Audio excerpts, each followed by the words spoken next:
So you probably remember me telling you about my little diesel heater and how I put feet on it so I could put it on something that wouldn't melt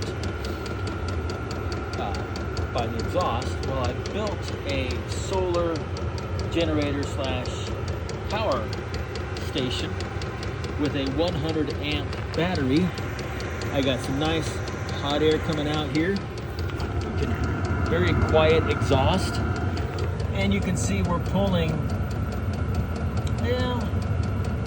2 amps, 370 watts of power. When it was firing up, it pulled about 8 amps and about 1200 watts of power.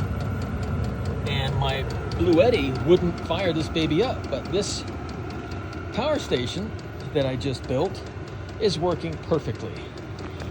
Nice warm air, fairly quiet exhaust, and I can tie it to my power station and wheel it wherever I want to go. Pretty freaking spiffy.